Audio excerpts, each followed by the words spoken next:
రంగారెడ్డి జిల్లా Shabad police station వద్ద ఉద్రిక్తత నెలకొంది. 6 అమాయకులను అత్యంత దారుణంగా హత్య చేసిన నిందితుడిని అప్పగించాలని బాధితుల కుటుంబ సభ్యులైతే ఆందోళనకు దిగారు. వారిని పరామర్శించేందుకు వచ్చిన ఎమ్మెల్యే కాళీ యాదయ్యపై కూడా మృతుల కుటుంబ సభ్యులు తిరగబడ్డారు. ఈ క్రమంలో ఎమ్మెల్యేను చుట్టుముట్టడంతో అక్కడ హై టెన్షన్ వాతావరణం అయితే ఏర్పడింది. ఎమ్మెల్యే గో బ్యాక్ అంటూ కూడా పెద్ద ఎత్తున నినాదాలు చేశారు. సో దాంతో ధర్నా ప్రాంతం నుంచి కూడా ఎమ్మెల్యే యాదయ్య పారిపోయాడు. షాబాద్ పోలీస్ స్టేషన్ వద్దకు వచ్చిన కలెక్టర్ నారాయణ రెడ్డి పరిస్థితిని సమీక్షించారు. బాధ్యులపై తప్పకుండా చర్యలు తీసుకుంటామని కూడా నచ్చజెప్పే ప్రయత్నం చేశారు. ఇటు షాబాద్ ఎస్ఐ రమేష్ ని సస్పెండ్ చేస్తున్నట్లు కలెక్టర్ వెల్లడించారు.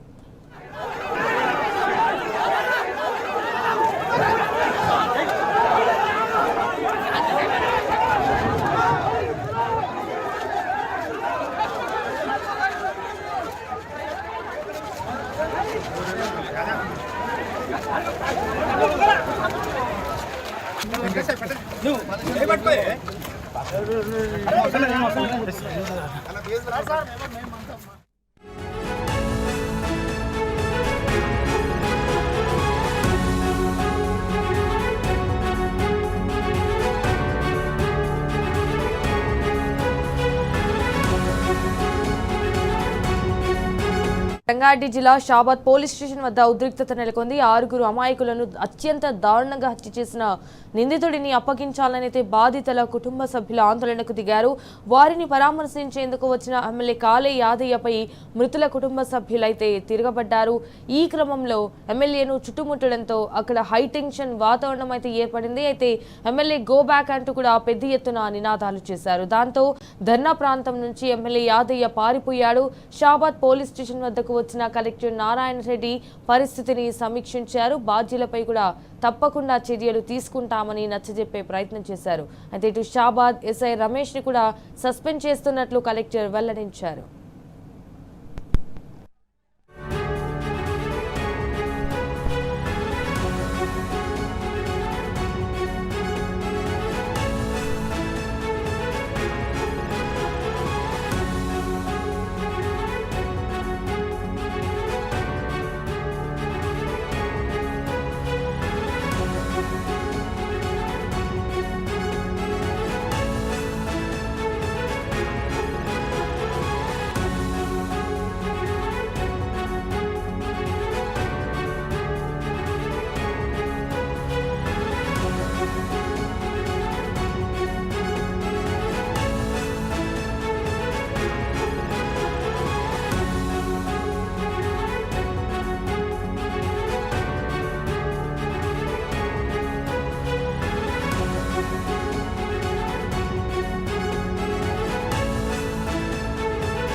వారిని పరామర్శించేందుకు వచ్చిన ఎమ్మెల్యే కాళీ యాదయ్యపై మృతుల కుటుంబ సభ్యులైతే తిరగబడ్డారు. అయితే ఈ క్రమంలో ఎమ్మెల్యేను చుట్టుముట్టడంతో అక్కడ హై టెన్షన్ వాతావరణం ఏర్పడింది. ఎమ్మెల్యే గో బ్యాక్ అంటూ కూడా పెద్ద ఎత్తున నినాదాలు చేశారు. దాంతో ధర్నా ప్రాంతం నుంచి ఎమ్మెల్యే యాదయ్య పారిపోయాడు. షాబాద్ పోలీస్ స్టేషన్ వద్దకు వచ్చిన కలెక్టర్ నారాయణ రెడ్డి పరిస్థితిని సమీక్షించారు. ఇక బాధ్యులపై కూడా తప్పకుండా చర్యలు తీసుకుంటామని నచ్చజెప్పే ప్రయత్నం చేశారు. షాబాద్ ఎస్ఐ రమేష్ ని కూడా సస్పెండ్ చేస్తున్నట్లుగా కలెక్టర్ అన్నారు.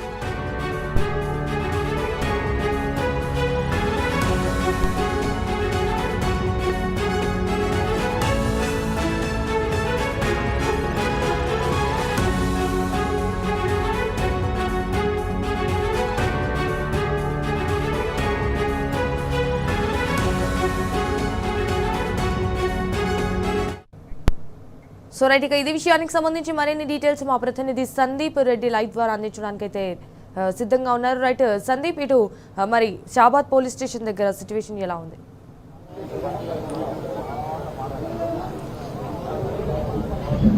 రైట్, ఇంకా కూడా షాబాద్ పిఎస్ వద్ద హైటెన్షన్ వాతావరణం అయితే కొనసాగుతోంది. అయితే ఉదయం ఘటన జరిగితే దాదాపు మధ్యాహ్నం తర్వాత నిమ్మలంగా వచ్చినటువంటి స్థానిక ఎమ్మెల్యే కాళీ యాదయ్యను నిలదీశారు. ఇక్కడ స్థానిక ఎవరైతే బాధిత కుటుంబాలు ఆయన ఇక్కడ పరామర్శించేందుకు వచ్చిన క్రమంలో ఆయన్ను పరిగెత్తించారు. దాదాపు ఒక 500 మీటర్ల దూరం వరకు ఆయన పరిగెత్తుకుంటూ రావడం జరిగింది. అక్కడ నుంచి ఆయన పోలీస్ స్టేషన్లో వెళ్ళి తలదాచుకున్నారు. మొత్తంగా అంటే వాళ్ళ ఆగ్రహం కట్టలు తెంచుకుంది. ఎందుకంటే ఇంత పెద్ద కేసులో నిందితుడిని అరెస్ట్ చేయకపోవడం ద్వారానే ఈ ఘటన జరిగింది.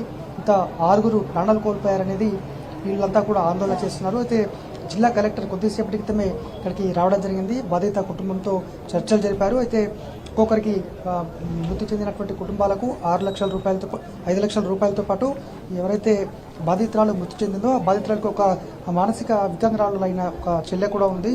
ఆమె ఒకతే మిగిలింది కాబట్టి ఆమెను మంచి డే కేర్ సెంటర్లో ఉంచి ఆమెకు ఇందిరా మిల్లు మంజూరు చేస్తామని కూడా ఈ సందర్భంగా కలెక్టర్ చెప్పారు. ప్రస్తుతం పోలీస్ స్టేషన్లో ఉన్నారు. అయితే ఈ ఘటనకు సంబంధించి ఆ సెక్టార్ చూస్తున్నటువంటి ఎస్ఐ రమేష్ను కొద్దిసేపటి క్రితమే సస్పెండ్ చేస్తున్నట్టు ఉత్తర్వులు ఇచ్చారు. అయితే ఈ కేసులో ఇంకా మిగతా ఎంతమంది ప్రమేయం ఉన్నా కూడా వదిలిపెట్టే ప్రసక్తి లేదు. అందరిపైన విచారణ జరిపి ఖచ్చితంగా చర్యలు తీసుకుంటామని కూడా ఈ సందర్భంగా కలెక్టర్ నారాయణ రెడ్డి చెప్పడం జరిగింది. అయితే సత్యవతి రాథోడ్ బీఆర్ఎస్ మాజీ ఎంపీ సత్యవతి రాథోడ్ కూడా దాదాపు 4 గంటల పాటు వీరికి మద్దతుగా ఇక్కడే బైఠాయించి ఉన్నారు. ప్రభుత్వం వీళ్ళందరినీ కూడా ఆదుకోవాలి, లా అండ్ ఆర్డర్ లేకపోవడం వల్లనే ఇవాళ ఈ ఘటన తలెత్తింది. నిందితులు యథేచ్ఛగా తిరుగుతున్నారు.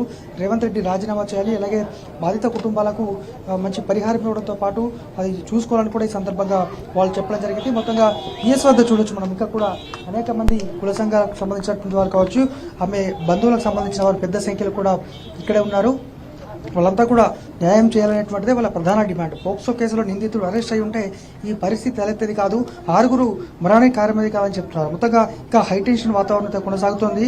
వివిధ ప్రాంతాల నుంచి ఫ్యూచర్ సిటీగా పేర్కొంటున్న ఈ ప్రాంతానికి అనేక చోట్ల నుంచి కూడా పెద్ద సంఖ్యలో పోలీసు బలగాలైతే మోహరించాయి. లాఠీలతో విరుచుకుపడే ప్రయత్నం చేసినప్పటికీ కూడా అయితే వీళ్ళు ఎట్టి పరిస్థితుల్లో సరే ధర్నా విరమించేలా చేద్దామనుకున్నారు. కానీ వాళ్ళంతా కూడా ఏకతాటిపై ఉండి ధర్నా దాదాపు 8 గంటల పాటు కొనసాగించారు. 8 గంటల పాటు ఏకధాటిగా మహిళలు అలాగే పెద్ద సంఖ్యలో వీళ్ళంతా కూడా గ్రామస్తులు ఇక్కడ నిందితుడిని ఖచ్చితంగా శిక్షించాలి, ఇప్పటి వరకు నిందితుడిని పట్టించుకోకపోవడం అంటూ వీళ్ళంతా కూడా ఆవేదన ఆందోళన వ్యక్తం చేశారు. మొత్తానికైతే ఇంకా కూడా చూడొచ్చు పిఎస్ బయట ఒకసారి వాతావరణం మనం చూడొచ్చు. పెద్ద సంఖ్యలో పోలీసులతో పాటు స్థానికులు గ్రామస్తులు కూడా ఉన్నారు. ఎందుకంటే జిల్లా కలెక్టర్ ప్రస్తుతం పోలీస్ స్టేషన్ లోపలికి వెళ్లారు. అక్కడ మరి ఇప్పటికే వారు సమాధానం అయితే మీడియాకు చెప్పడం జరిగింది.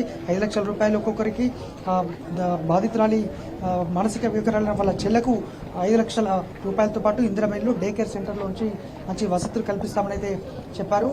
ఇంకా పోలీసులు అయితే ఉన్నారు. నిందితుడిని దాదాపు అంటే ఇది అర్ధరాత్రి పూట జరిగిన ఘటనలో ఇప్పటి వరకు అంటే దాదాపు 2 అవుతుంది. ఇప్పటి వరకు కూడా నిందితుడిని పట్టుకోలేడు. అసలు నిందితుడు ఎక్కడున్నాడో కూడా తెలియదు. రాజ్ కుమార్ నిందితుడు మరి పరారయ్యాడా లేదంటే అతను చివరిగా అంటే ఆత్మహత్య అనే ఈ హత్యలు చేసిన తర్వాత ఈ విధంగా పరారవడము, తాను చనిపోతానని చెప్పడంతో మరి నిందితుడు ఉన్నాడా లేదంటే ఏం జరిగిందనేది తెలియాల్సి ఉంది.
రైట్, ఇది అంశానికి సంబంధించి పూర్తి అప్డేట్స్ మా ప్రతినిధి షాబాద్ పోలీస్ స్టేషన్ నుంచి లైవ్ లో అందిస్తారు.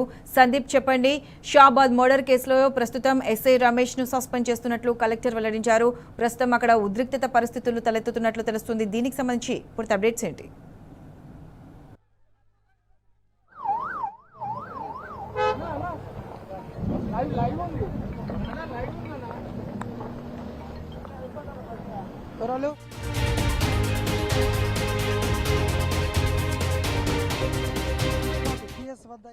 ఉన్న హైటెన్షన్ వాతావరణం ఒకసారిగా ఇప్పుడైతే పూర్తయింది. ధర్నా విరమించారు. ఒకసారి చూడొచ్చు వందల సంఖ్యలో పోలీసు బలగాలను ఒకసారి మనం చూడొచ్చు.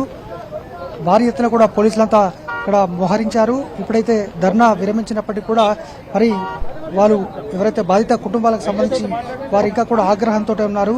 ఇంకా స్పష్టమైన నిర్ణయం కోసం అయితే చూస్తున్న సందర్భం. కొత్తగా ఇప్పటికే ఇక్కడ మనము చూసాం, కొద్దిసేపటి క్రితమే ఇక్కడ ఉన్న ఎమ్మెల్యేను పరిగెత్తించారు స్థానికులు. ఇలా కుటుంబాలు, వీళ్ళ బంధువులకు సంబంధించినటువంటి మొత్తం వాళ్ళంతా కూడా కాళ యాదయ్యను పరిగెత్తించిన విషయం తెలిసిందే. ఆయన నేరుగా పిఎస్లో ప్రస్తుతము ఉన్నారు. ఇప్పటికే ఈ కేసులో ఘటనకు బాధ్యులుగా చేస్తూ ఎస్ఐని రమేష్ ఎస్ఐని సెక్టర్ ఎస్ఐని సస్పెండ్ చేశారు. ఇంకా కూడా ఆందోళన కొనసాగుతూనే ఉంది. షాబాద్ పిఎస్ వద్ద ఈ ఉద్రిక్త వాతావరణంలో ప్రతి ఒక్కరు కూడా నిందితుడిని ఎందుకు పట్టుకోలేకపోతున్నారు, దీంతో పోక్సో కేసులో అరెస్ట్ అయిన తర్వాత నిందితుడు అరెస్టు ఎందుకు చేయలేకపోయారు, ఆ రోజు అరెస్ట్ చేస్తే కేసు ఇంతవరకు వచ్చేది కాదనేటువంటిది వాళ్ళ వెర్షన్. ఇప్పటి వరకు మనము చూసాం, అనేక మందితోటి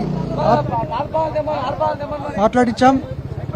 దాదాపు 9 గంటల పాటు వీళ్ళంతా కూడా ధర్నా నిర్వహించారు. ధర్నా నిర్వహించిన తర్వాత 8 గంటల తర్వాత జిల్లా కలెక్టర్ వచ్చి వారికి న్యాయం చేస్తామని చెప్పడంతో ప్రస్తుతమైతే ధర్నా ముగించారు. కానీ నిందితులను ఎందుకు పట్టుకోలేకపోతున్నారు, పోలీసులు ఇదేనా, పోలీసింగ్ తీరు ఇదేనా అంటూ పోలీసులకు వ్యతిరేకంగా, ప్రభుత్వానికి వ్యతిరేకంగా పెద్ద సంఖ్యలో పెద్ద ఎత్తున కూడా నినాదాలు చేస్తూ వాళ్ళంతా కూడా దాదాపు 8-9 గంటలు రహదారిపై బైఠాయించారు.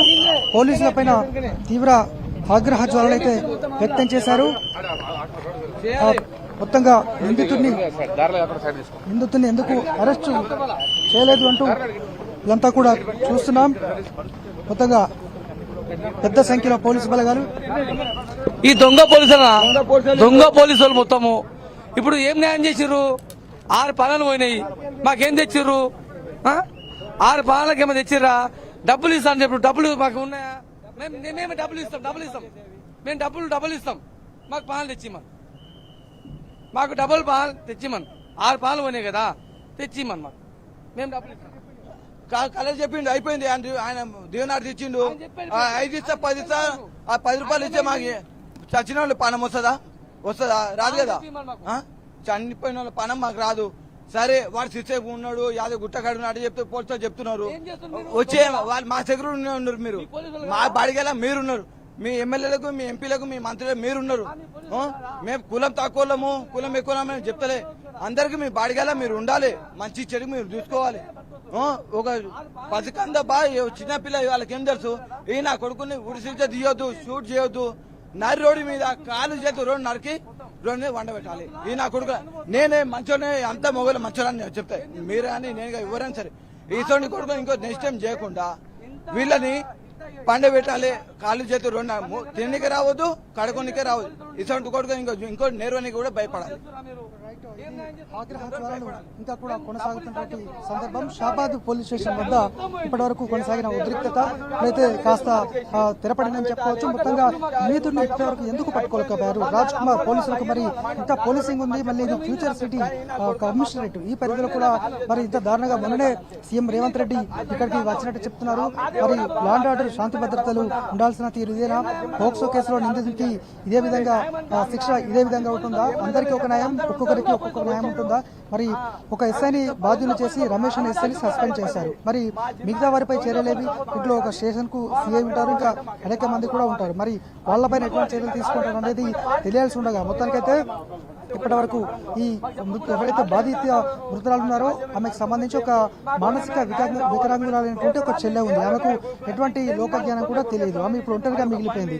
ఆమెకు పూర్తి స్థాయిలో అంటే హోమ్ టేక్ కేర్ సెంటర్ లో ఆమె నుంచి ఆమెకు మెరుగైన వైద్యంతో పాటు అలాగే ఆమెకు ఇంద్రమిల్లు కల్పిస్తాము, 5 లక్షల రూపాయలు ఇస్తామని చేతులు నిలుపుకున్నారు. మరి వాళ్ళ బతుకు భరోసా ఏదంటూ వీళ్ళంతా ఆగ్రహాన్ని వ్యక్తం చేస్తున్నారు. యాదగిరిగుట్ట వద్ద నిందితుడు ఉన్నట్టు తెలుస్తోందని ఓసారి, ఇంకా దొరకలేడని ఓసారి, ఇలా ఒక్కొక్కరు ఒక్కొక్క రకంగా చెప్పినారు తప్ప ఎక్కడ కూడా నిందితుడు దొరికాడని చెప్పదలుచుకున్నారు. పోక్సో కేసులో మే 16న కేసు నమోదైతే అప్పటి నుంచి నిందితుడు పోలీసులకు దొరకలేదట.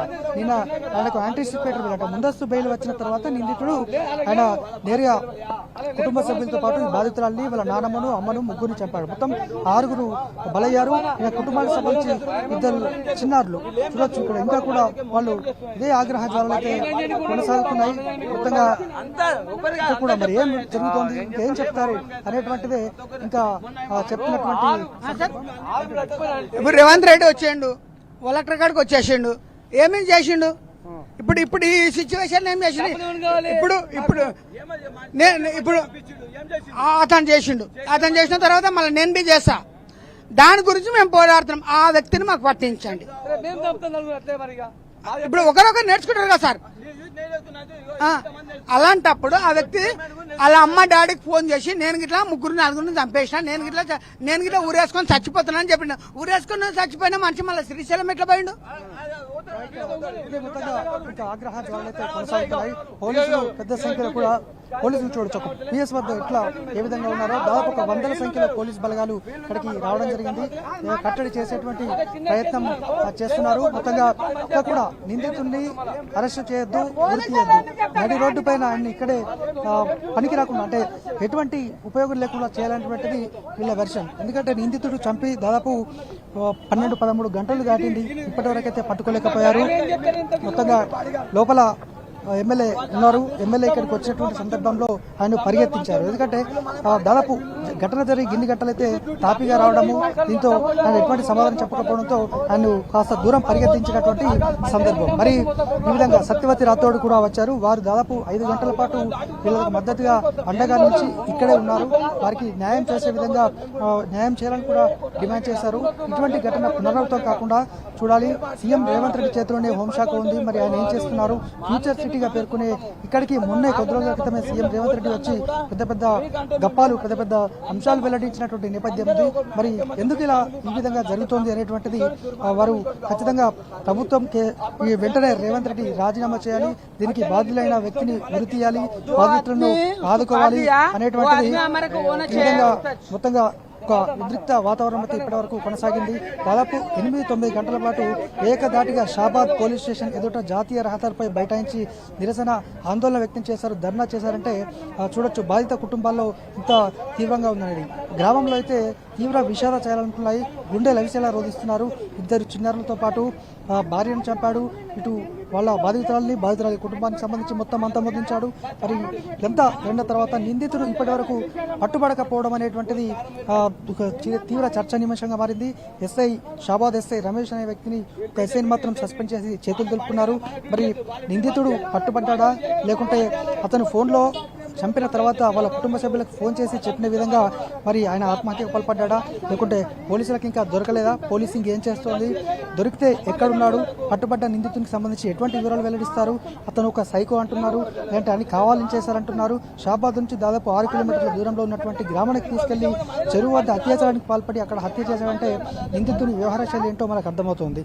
దాదాపు రాత్రి 12 గంటలకు అతని మొబైల్ స్విచ్ ఆఫ్ అయిందంటే ఇప్పటి వరకు కూడా ఆయనకు సంబంధించిన లొకేషన్, ఆయన ఎక్కడున్నాడు ఏంటి కూడా తెలియదు. సీసీ కెమెరాలో ఒక్క దృశ్యం కూడా నమోదు కాలేదు. మరి అన్ని సీసీ కెమెరాలు ఉన్నాయి, టెక్నాలజీ అధునాతన టెక్నాలజీ వాడుతున్నామని చెప్పేటువంటి సర్కారు మరి ఈ విషయంలో ఏం చేస్తోంది అనేది ఇప్పుడు తెలియాల్సింది. ముఖ్యంగా నిందితుడు ఉన్నాడా, పట్టుబడ్డా, పట్టుబడితే ఆయనకు సంబంధించి వివరాలు వెల్లడించాలి, లేదంటే పట్టుబడలేదని చెప్పాలి, దొరకలేదు ఆచూకీ దొరకట్లేదని చెప్పాలి. మరి అతను ఆత్మహత్య చేసుకుంటున్న విధంగా ఆత్మహత్యకు పాల్పడ్డా, ఈ 3 అంశాలపైన ఇప్పుడు పోలీసులు కానీ ప్రభుత్వం కానీ క్లారిటీ ఇవ్వాల్సింది. ఎందుకంటే రాష్ట్ర వ్యాప్తంగానే దేశవ్యాప్తంగా రాష్ట్ర వ్యాప్తంగా ఈ కేసు ఒక సంచలనంగా మారింది.